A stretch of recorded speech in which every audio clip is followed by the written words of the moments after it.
গীতশ্রী হেসেলের নতুন ভিডিওতে সকলকে স্বাগত।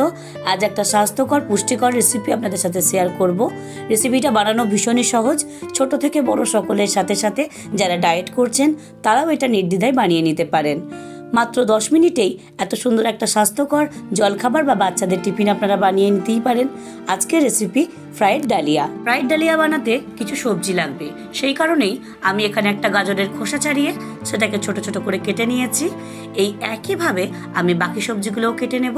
গাজরগুলো কাটা হয়ে গেলে সেগুলোকে তুলে একটা পাত্রের মধ্যে রেখে দিলাম। অন্যদিকে নিয়ে নেব অল্প একটু বিনস, সেটাকেও ছোট ছোট করে কেটে নেব। যে কোনো সবজি যখন আমরা রান্নায় ব্যবহার করি সেগুলোকে একই রকম করে কেটে নিলে যেমন দেখতে ভালো লাগে তেমনি তাড়াতাড়ি সিদ্ধও হয়ে যায়। এরপর আমি বিনসটাও তুলে নিয়েছি। তারপর কেটে নেব ক্যাপসিকাম। ক্যাপসিকামটাকেও ওই একই রকম ছোট ছোট করে কেটে নেব।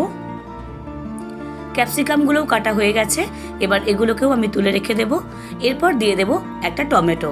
একটা মাঝারি সাইজের টমেটোকেও ছোট ছোট করে কেটে নিয়েছি। এবার টমেটোটাও কাটা হয়ে গেলে সেগুলোকেও একটা পাত্রের মধ্যে রেখে দেব। এরপর 1 ইঞ্চি আদাকে খোসা ছাড়িয়ে সেটাকে ছোট ছোট করে কিমা করে নিয়েছি। চাইলে আপনারা এটা পেস্ট করেও ব্যবহার করতে পারেন। এবার কাঁচা লঙ্কা দিয়ে দেবো ঝালের জন্য। সব সবজি আমার কাটা হয়ে গেছে। ফ্রাইড ডালিয়া বানানোর জন্য একটা কড়াইয়ের মধ্যে 150 গ্রাম ডালিয়া নিয়ে গ্যাসের ফ্লেমটা একদম লোতে করে খুব ভালো করে মিনিট খানেক একটু নেড়ে নেব, ঠিক যতক্ষণ না ডালিয়ার কালারটা চেঞ্জ হয়ে আসছে। এটা করার একটাই কারণ, দেখবেন ডালিয়াতে যখন আমরা বানাই তখন একটা অন্যরকম গন্ধ লাগে, তো সেই গন্ধটা যাতে চলে যায় সেই কারণেই সামান্য একটু নেড়ে নিলে দেখবেন ওই গন্ধটা চলে গেছে আর খেতেও খুব সুন্দর লাগছে।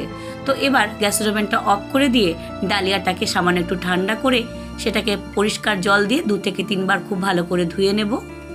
2 থেকে 3 বার খুব ভালো করে ধুয়ে নেওয়ার পর তার মধ্যেই আবারও বেশ খানিকটা জল দিয়ে মিনিট 10 এটা আমি একটু ঢাকা দিয়ে রেস্টে রেখে দেবো। এরপর ফ্রাইড ডালিয়া বানানোর জন্য একটা কড়াইয়ের মধ্যে 2 চামচ বাটার দিয়ে দেব। বাটারটা মেল্ট হওয়া অবধি অপেক্ষা করব। আমি এখানে বাটার ব্যবহার করেছি কারণ বাটারের ফ্লেভারটা আমার ভালো লাগে। আপনারা এর পরিবর্তে ঘি অথবা সাদা তেলও ব্যবহার করতে পারেন। বাটারটা সম্পূর্ণভাবে মেল্ট হয়ে গেলে তার মধ্যে আগে থেকে কেটে রাখা 1 ইঞ্চি আদার কিমা আর 3টে কাঁচা লঙ্কাকে ছোট ছোট করে কেটে দিয়ে দিলাম। আপনারা যেমন ঝাল পছন্দ করেন সেই অনুযায়ী কাঁচা লঙ্কা ব্যবহার করবেন। আর ডালিয়ার ফ্লেভারটা একটু বাড়ানোর জন্য দিয়ে দেব একটা শুকনো লঙ্কাকে মাঝ বরাবর একটু ফাটিয়ে, 1 টুকরো দারচিনি, 2টো এলাচকে মাঝ বরাবর একটু ফাটিয়ে দিলাম, আর দেব 3টে লবঙ্গ। সবটা দেওয়ার পর খুব ভালো করে একবার মিশিয়ে নেব। যখনই খুব সুন্দর একটা গন্ধ বেরিয়ে আসবে তার মধ্যে দিয়ে দেব আগে থেকে কেটে রাখা গাজর আর বিনস। যেহেতু গাজর আর বিনস সিদ্ধ হতে একটু সময় লাগে তাই প্রথমে এই সবজিগুলো দিয়ে সামান্য একটু নেড়ে নেব। যখন সবজিগুলো একটু নরম বা সিদ্ধ হয়ে আসবে ঠিক ততক্ষণ নেড়ে নেব। তারপর তার মধ্যে আগে থেকে কেটে রাখা বাকি সবজি মানে টমেটো আর ক্যাপসিকামটাও দিয়ে দেব। সব সবজিগুলো দিয়ে দেওয়ার পর খুব ভালো করে নেড়ে নেব যাতে সব সবজি সমানভাবে সিদ্ধ হয়ে যায়। গ্যাসের ফ্লেমটা অবশ্যই লো টু মিডিয়াম রাখবেন, না হলে সবজিগুলো কিন্তু সিদ্ধ হবে না, কিন্তু জ্বলে যাওয়ার সম্ভাবনা থাকবে। তো যখনই সবজিগুলোর মধ্যে একটু কালার চেঞ্জ বা সেদ্ধ হয়ে আসবে ঠিক তখনই আগে থেকে কাঠকোলায় ভিজিয়ে রাখা ডালিয়াগুলো এর মধ্যে দিয়ে দেব। এখানে আমি 150 গ্রাম ডালিয়া ব্যবহার করেছি। এবার খুব ভালো করে খুন্তির সাহায্যে সব ডালিয়ার সাথে আমি সবজিগুলোকেও ভালোভাবে মিশিয়ে নেব। খুব ভালো করে মিশিয়ে নেব। একটা জিনিস দেখবেন, বাচ্চা হোক বা বড়, রেসিপি যদি একটু কালারফুল হয় তাহলে আমাদের খাবার প্রতি ইচ্ছাটা অনেকটা বেড়ে যায়। আর এই রেসিপির মধ্যে যে সমস্ত সবজিগুলো আমরা ব্যবহার করছি সেগুলো কিন্তু সকলের জন্য যথেষ্ট উপকারী। তো যারা ডায়েটে আছেন তারাও এটা নির্দ্বিধায় বানিয়ে নিতে পারেন। দিয়ে দেব 1 চামচ নুন। আমি এখানে রেগুলার বেসিক নুন ব্যবহার করলাম।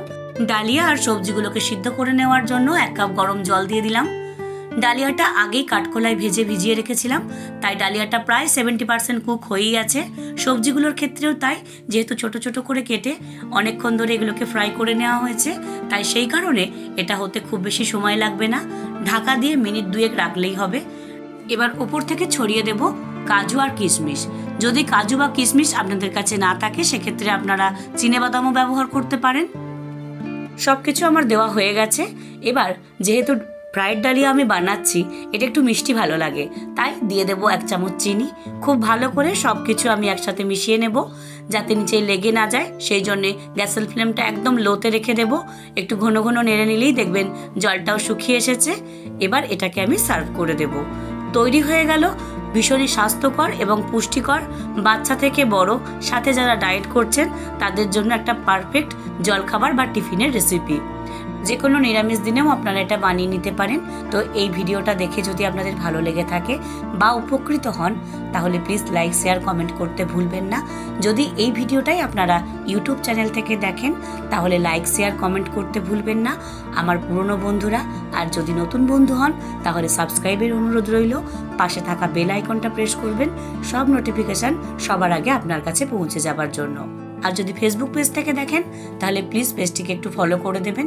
ভিডিওগুলো দেখে যদি আপনাদের ভালো লেগে থাকে আমার পাশে এইভাবেই আপনারা থাকুন শেষ অবধি ভিডিওগুলো দেখার জন্য।